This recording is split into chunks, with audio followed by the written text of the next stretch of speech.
ஓம் ஸ்ரீ வராகிதாயே போற்றி போற்றி, சிம்ம வாகினியே போற்றி. நல்லதே நினைப்போம், நல்லதே நடக்கும். சக்தி வராகியின் பிள்ளைகளுக்கு இந்த வராகி தாயின் ஆசீர்வாதம் என்றுமே முழுமையாக கிடைக்கும். என் அழகு பிள்ளையே, இன்று இந்த வராகி அன்னை உன்னிடம் ஒரு அவசர செய்தியை கொண்டு வந்துள்ளேன். அதனால் நான் உன் கண்ணில் பட்டால் இந்த பதிவை முழுவதுமாக பார்த்துவிடு. இது உன் வராகி அன்னையின் கட்டளையும் கூட. என் அழகு பிள்ளையே, என்ன சொல்ல போகிறேன்? என்ன அவசர செய்தி? சில நபர்கள் உன் வாழ்க்கையில் உன்னை தேடி வரப்போகிறார்கள். யார் அவர்கள்? அவர்களால் ஆபத்தா நல்லதா என்பதை உன் வராகி அன்னை அது வருவதற்கு முன்பாகவே உன்னிடம் கூறிக்கொண்டு இருக்கிறேன். ஏனென்றால் என் அழகு பிள்ளை ஏற்கனவே சில நபர்களை நம்பி ஏமாந்திருக்கிறது. இன்னொரு முறை எவரிடமும் ஏமாறவும் கூடாது, அதற்கு நீ இடமும் கொடுக்க கூடாது. அதனால்தான் இன்று அப்பட்டமாக அனைத்து விஷயங்களையும் சொல்ல இருக்கிறேன். அதனால் தெளிவாக கேள் என் அன்பு குழந்தையே. ஒரு சில நபர்கள் உன்னுடைய ரகசியங்களை தெரிந்து கொண்டிருக்கிறார்கள். இன்னும் சில நபர்களோ அதை இன்னும் ஆழமாக தெரிந்து கொள்ள வேண்டும் என ஆர்வமாக இருக்கிறார்கள். ஒரு சில மனிதர்கள் உன்னை ஏமாற்றி துரோகம் செய்துவிட்டு சென்று விட்டார்கள். ஆனால் என் அன்பு குழந்தையே, இப்பொழுது வரக்கூடிய நபர்கள் அவர்களுடைய சுயநல தேவைக்காக வருகிறார்கள். இதுதான் உண்மை என் அன்பு குழந்தையே. ஏனென்றால் ஒரு சில நபர்கள் சொத்திற்கு ஆசைப்படலாம், பணத்திற்கு ஆசைப்படலாம், அழகுக்கு ஆசைப்படலாம்.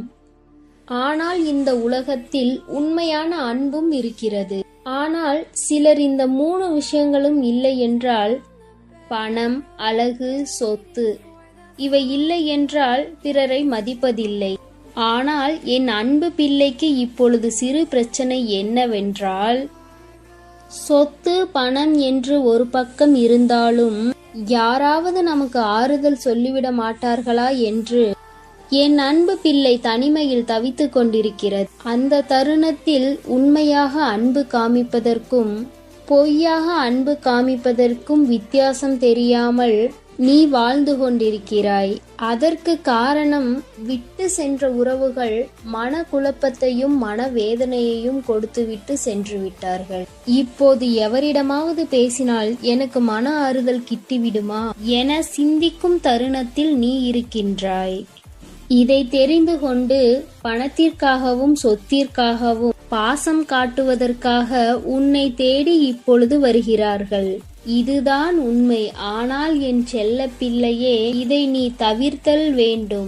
சிறிது காலத்திற்கு உனக்கு மன அமைதி வேண்டுமென்றால், நல்லது எது கெட்டது எது என உனக்கு புரிய வேண்டுமென்றால், நீ உன் மன அமைதியை அப்படியே கடைபிடி. யாரிடமும் அதிகமாக பேச்சுக்கள் வைத்துக் கொள்ளாதே. உன் கடமைகளை மட்டும் செய். உனக்கு பிடித்த விஷயங்களை செய். ஆனால் மற்றவர்களிடம் என் வாழ்க்கையில் இப்படியெல்லாம் நடந்தது, இந்த விஷயங்கள் எல்லாம் நடந்தது, இப்படியெல்லாம் எவரிடமும் சொல்லிக்கொண்டு இதன் மூலமாக உனக்கு பல பிரச்சனைகள் வரக்கூடும். அதனால் நான் சொல்வதை கவனமாக கேள். ஒரு சில மனிதர்கள் உன்னை தேடி வருவார்கள்.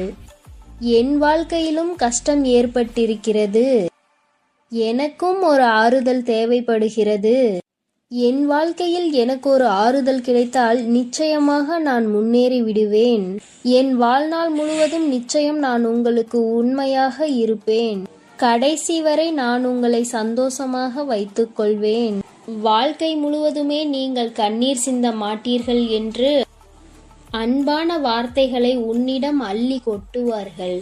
அப்பொழுது நீ என்ன செய்ய வேண்டுமென்றால், நிச்சயமாக பொறுமையை கடைபிடிக்க வேண்டும். ஏனென்றால் வாய்ப்புகள் சில நேரம் கொடுக்கலாம். ஆனால் பொறுமை என்பது வாழ்க்கையில் மிக மிக முக்கியம். ஆனால் எவரையும் வாழ்க்கையில் இவர் நல்லவர்கள், இவர்கள் கெட்டவர்கள் என்று சிந்திக்காமல் முடிவெடுத்து விடாதே. பொறுமையை கடைபிடித்து இவர்களின் செயல்கள் என்ன, இவர்கள் என்ன செய்கிறார்கள், எந்த வகையில் முறையாக நடந்து கொள்கிறார்கள் என்று நீ பார்த்து ஒரு முறைக்கு 100 முறை சிந்தித்து நீ இந்த முடிவுகளை எடுத்தால் உன் வாழ்க்கையில் பல கஷ்டங்களில் இருந்து நீ விடுபடுகிறாய். இதுபோல நீ சிந்தித்து எடுக்கும் அனைத்து விஷயங்களிலும் உனக்கு நிச்சயம் வெற்றியாகத்தான் இருக்கும். இது உனக்கு உன் வராகி அன்னை சொல்லக்கூடிய வேத வாக்கு.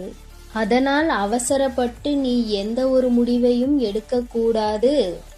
அவசரப்பட்டு எவரது வாழ்க்கையிலும் நீ நுழையக்கூடாது. ஏன் தெரியுமா? இப்பொழுது இருக்கக்கூடிய மனிதர்கள் நேரத்திற்கு ஏற்றது போல் அவர்களின் நிறங்களை மாற்றிக்கொள்கிறார்கள். நேற்று பேசியதை நான் அப்படியா பேசினேன் என்று அப்படியே பொய்யுரைக்கிறார்கள்.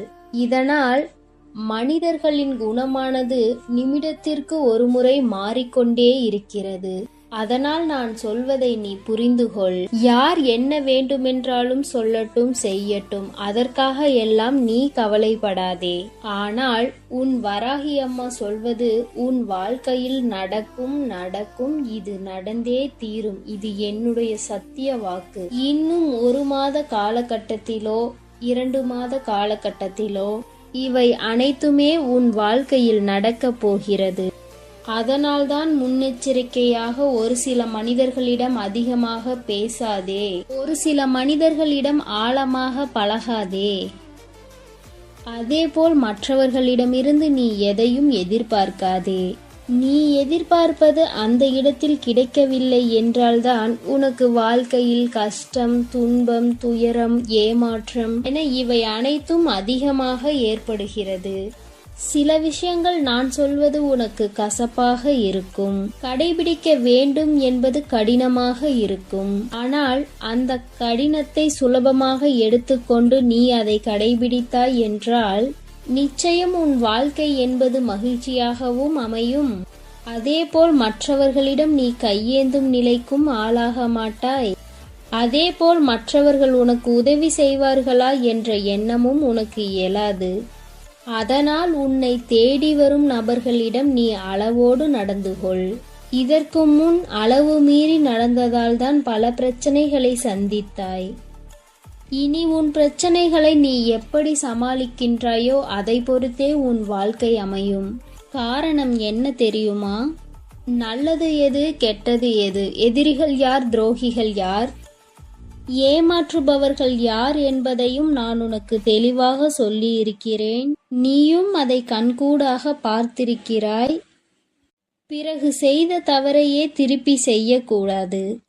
ஏனென்றால் அந்த தவறை அந்த தருணத்திலே திருத்திக் கொள்ள வேண்டும். ஆனால் செய்த தவறையே திருப்பி திருப்பி செய்து கொண்டிருந்தால் அந்த விஷயத்தை நீ இன்னும் புரிந்து கொள்ளவில்லை, நீ இன்னும் கற்றுக்கொள்ளதான் வேண்டும்.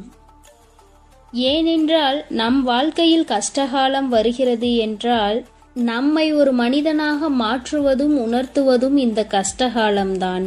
அதில்தான் நல்லவர்கள் யார், கெட்டவர்கள் யார் என்பதையும் முதலில் நீ யார் என்பதையும் நீ புரிந்து கொள்வாய். அதனால் புரிந்து கொண்டு அளவோடு சில மனிதர்களிடம் பேசு, பழகு. அதேபோல் தேவையில்லாத சில மனிதர்கள் உன்னை பற்றி என்ன வேண்டுமானாலும் பேசட்டும், தவறாக கூட பேசட்டும். அதனால் நீ தவறாக போய்விடுவாயா என்ன? கண்டிப்பாக கிடையாது.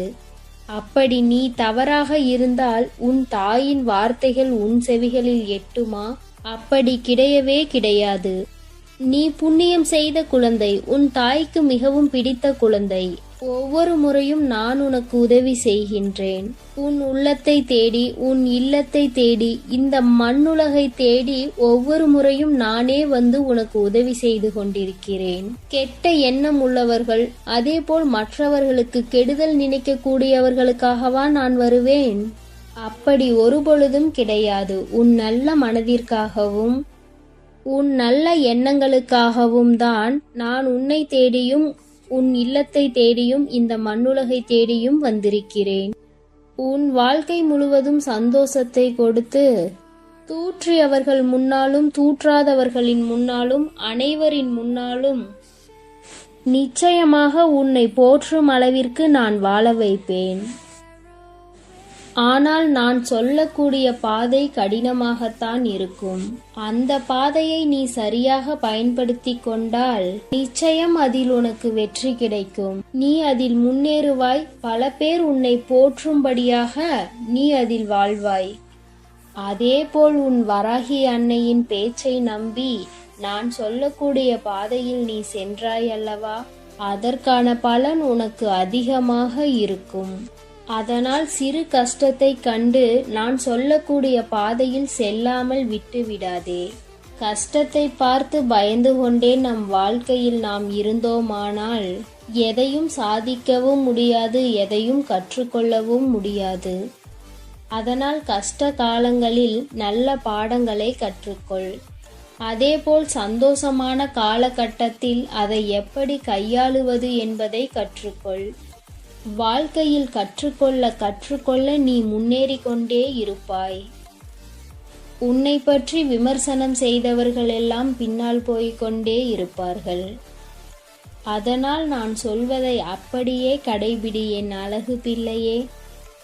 நான் உன்னோடு எப்பொழுதும் இருக்கிறேன். அதனால் தைரியத்தோடும் நம்பிக்கையோடும் உன்னுடைய பயணத்தை தொடரு. உன்னோடு நிழலாக நான் பயணித்துக் கொண்டே இருப்பேன். நீ நல்லதே நினை, உனக்கு நல்லது மட்டுமே நடக்கும். என் அன்பு பிள்ளைகளுக்கு இந்த வராகி அம்மாவின் ஆசீர்வாதமும் அருளும் முழுமையாக கிடைக்கட்டும். ஓம் அண்ட பேரண்டமே போற்றி. ஓம் ஆதி வராகியே போற்றி போற்றி.